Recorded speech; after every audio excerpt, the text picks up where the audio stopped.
ജനമുന്നേറ്റ യാത്രയുടെ captain Muvattupuzha Ashraf Moulavi, vice ക്യാപ്റ്റന്മാരായ Thulaseedharan Pallikkal, Roy Arackal, പാർട്ടിയുടെ സംസ്ഥാന vice president P Abdul Hameed master,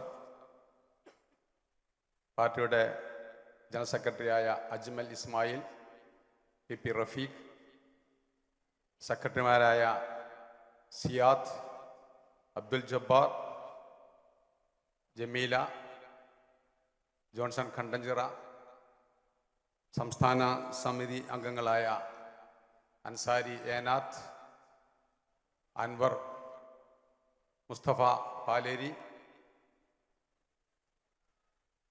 M Farooq, മറ്റു ജില്ലാ നേതാക്കന്മാരെ, മണ്ഡലം ഭാരവാഹികളെ, സ്നേഹം നിറഞ്ഞ സഹോദരി സഹോദരന്മാരെ,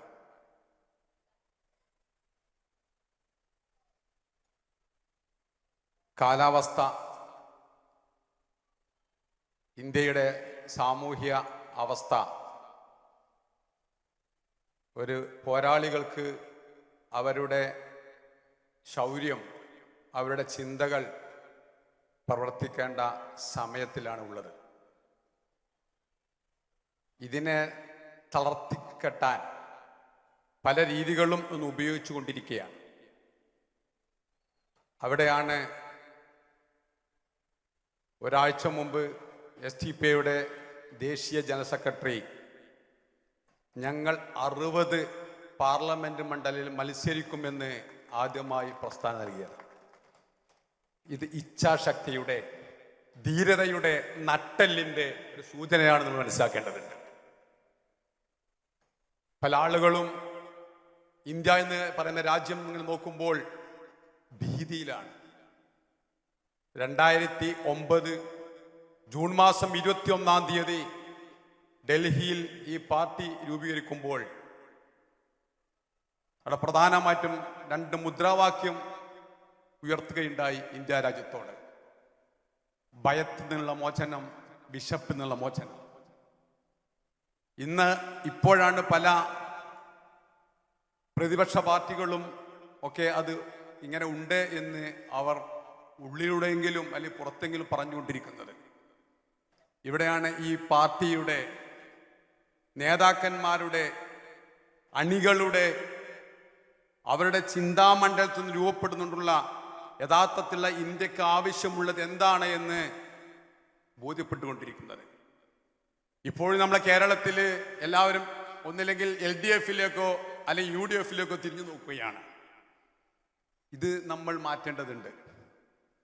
നമുക്കറിയാം, ഓരോ ദിവസവും കോൺഗ്രസ് നിന്ന് പോയിക്കൊണ്ടേയിരിക്കുകയാണ്. ഇന്ദിരാഗാന്ധിയുടെ 3ാമത്തെ കുട്ടി എന്ന് പറയുന്ന AICIയുടെ നേതാവായ ആൾ പോണോ പോണ്ടേ എന്ന് തീരുമാനിച്ചുകൊണ്ടേയിരിക്കുകയാണ്. ഞാൻ പറഞ്ഞു വരുന്നത് സംഘപരിവാർ മാത്രമല്ല, നൂറ്റാണ്ടുകളോളം ഇന്ത്യയെ കീഴടക്കിയ, 4000 വർഷങ്ങൾക്ക് മുമ്പ് ഇന്ത്യയിൽ കടന്നാക്രമിച്ചു വന്ന ആര്യന്മാരുടെ വിദ്വേഷപരമായ, വംശീയപരമായ നാശത്തിന്റെ ഓരോ ഘട്ടങ്ങളാണ് നടന്നുകൊണ്ടിരിക്കുന്നത്.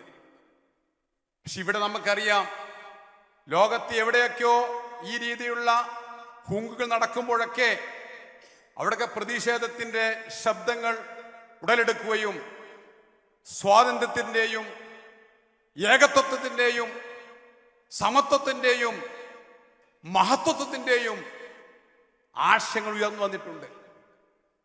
1789 ബാസ്റ്റീൻ ജയിൽ തകർത്തുകൊണ്ടാണ്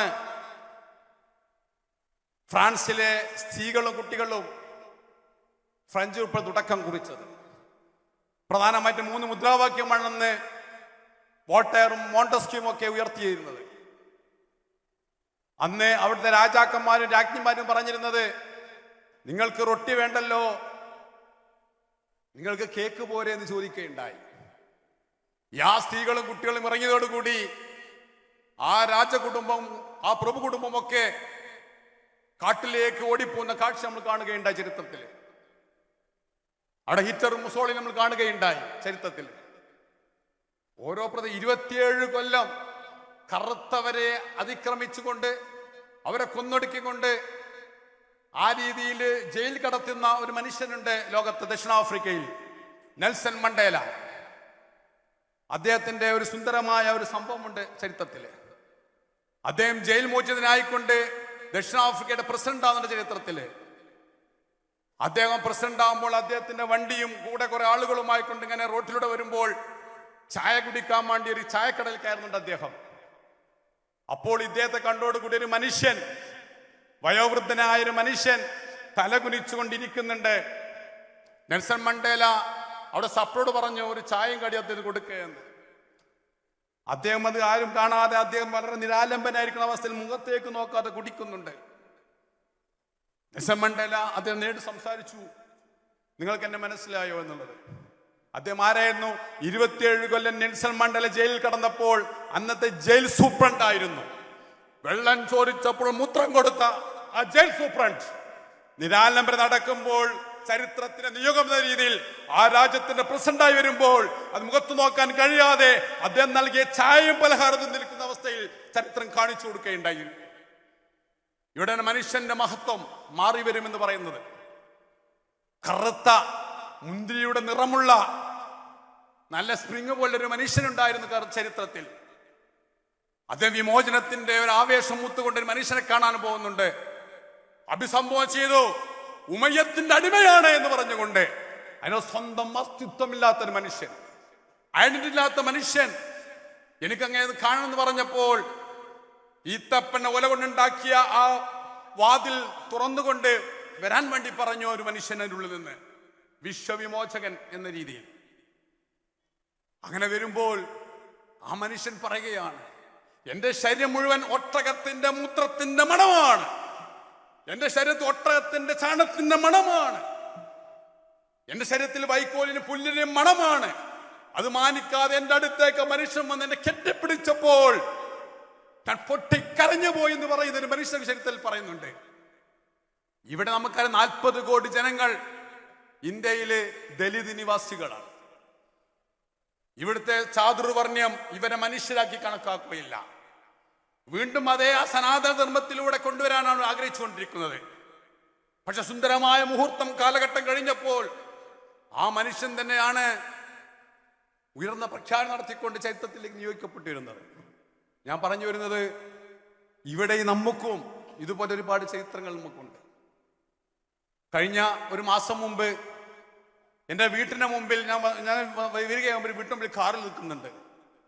അവിടെ 2 സഹോദരിമാർ, ഒരു 18 വയസ്സുള്ള ആൺകുട്ടിയും ഡ്രൈവറായിട്ടിരിക്കുന്നു. എന്നെ കണ്ടപ്പോൾ പുഞ്ചിരിച്ചുകൊണ്ട് വന്നു. ഞാൻ പരിചയപ്പെട്ടു, അകത്തേക്ക് ഇരുത്തി. ഇതൊക്കെ പറയാൻ ശക്തിയില്ലാതിരിക്കുകയാണ്.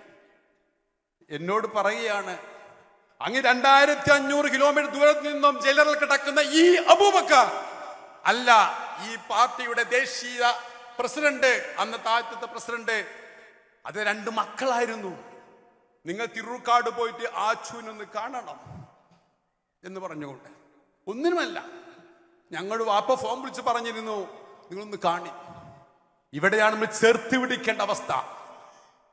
അല്പം രോഗമുണ്ടെങ്കിൽ പോലും ഇന്നും ഞാൻ വിശ്വസിക്കുന്നു, അന്നാ മുദ്രാവാക്യം കൊടുത്ത അടിസ്ഥാനത്തിൽ ഇന്നും ആശയം ശക്തമായിക്കൊണ്ട് എന്റെ അണികളെ ചേർത്ത് പിടിക്കണം, ഈ പാർട്ടി മുന്നോട്ട് പോകണം എന്നുള്ളത് ആ ജയിലർ ഇരുന്നു കൊണ്ട് ഈ അബൂബക്കർ സാഹിബിന് അത് കഴിയുന്നുണ്ട് എന്ന് മനസ്സിലാക്കേണ്ടതുണ്ട്.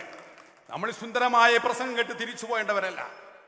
നമ്മുടെ ബ്രാഞ്ചിലും നമ്മുടെ പ്രവർത്തകന്മാരിലൊക്കെ ചുണ്ടിന് ചെവിലേക്ക് മന്ത്രിച്ചുകൊണ്ട് നമ്മളെ കുട്ടികളെയും ഒക്കെ വളർത്തിക്കൊണ്ട് ഇത് ആശയം പറഞ്ഞു കൊടുക്കേണ്ടതുണ്ട്.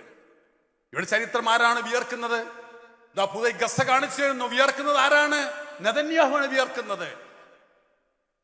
വിയർക്കുന്നത് ഫ്രാൻസ് ആണ്. വിയർക്കുന്നത് ജോൺ ബൈഡൻ ആണ്. വെറും 40 കിലോമീറ്റർ നീളവും 20 കിലോമീറ്ററും വീതിയുമുള്ള ഈ പ്രദേശത്ത് എല്ലാം കൊണ്ട് അടച്ചിട്ടിരിക്കുകയാണ്. ആകാശത്തും ഉപരോധം, കരയിലും ഉപരോധം, കടലിലും ഉപരോധം. പക്ഷെ വിശ്വവിമോചനത്തിന്റെ, സ്വാതന്ത്ര്യത്തിന്റെ, സമത്വത്തിന്റെ, മഹത്വത്തിന്റെ, സ്വാതന്ത്ര്യ ശുദ്ധമായി വിശ്വസിക്കുമ്പോൾ അവർക്ക് അനുകൂലമായ രീതിയിൽ പ്രകൃതി അനുനയിച്ചുകൊണ്ടിരിക്കുമെന്ന് ചരിത്രം സാക്ഷിയാണ്. നമുക്കറിയാം, ഇന്ത്യ എന്തുകൊണ്ടും ചരിത്രം പഠിക്കുമ്പോൾ അങ്ങനത്തെ ഒരു ഗത്യന്തത്തിലേക്ക് പോയിക്കൊണ്ടിരിക്കുകയാണ്. ഒരുപാട് ആശിഫമാർ,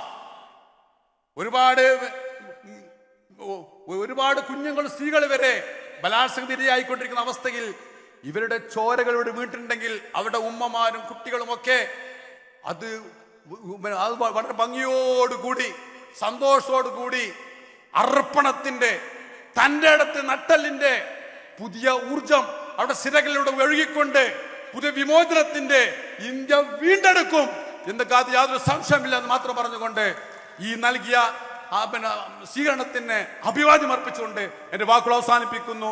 ജയ് സോഷ്യൽ ഡെമോക്രസി.